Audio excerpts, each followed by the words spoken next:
ബാലരാമപുരം ഗ്രാമപഞ്ചായത്തിൽ ജനകീയ ആസൂത്രണ പദ്ധതിയുടെ ഭാഗമായി പുഷ്പകൃഷി വിളവെടുപ്പ് മഹോത്സവം നടന്നു.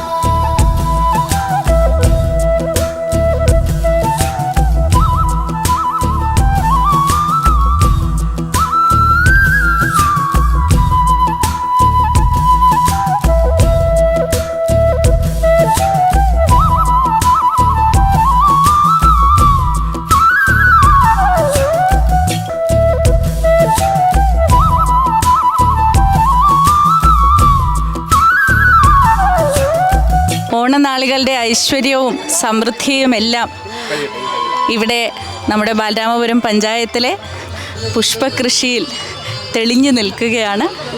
ഈ പൊന്നോണം ഈ പൂക്കൾ പോലെ തന്നെ വർണ്ണാഭമായി ഏവർക്കും മനസ്സിനും മതിക്കും ഒരാശ്വാസമായി നന്മയുടെ സുഗന്ധം പരത്തുന്ന ഒന്നാവട്ടെ എന്ന് ഹൃദയപൂർവ്വം ആശംസിക്കുന്നു.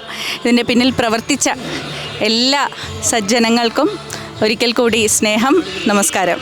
തിരുവനന്തപുരം ജില്ലാ panchayat president advocate D Suresh Kumar അധ്യക്ഷത വഹിച്ച യോഗത്തിൽ വിഴിഞ്ഞം international seaport managing director doctor Divya S Iyer ഉദ്ഘാടനം ചെയ്ത് സംസാരിച്ചു.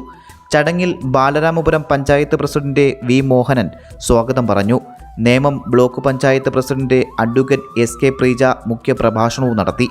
ജില്ലാ പഞ്ചായത്ത് അംഗങ്ങളായ ഫഗത് റൂഫസ്, കൃഷി ഓഫീസർ അനിൽകുമാർ, കൃഷി assistant director Siji Susan George, Balaramapuram ഗ്രാമപഞ്ചായത്ത് കൃഷി ഓഫീസർ സ്നേഹരൂപൻ തുടങ്ങിയ ജനപ്രതിനിധികളും പങ്കെടുത്തു. GTV news, Balaramapuram.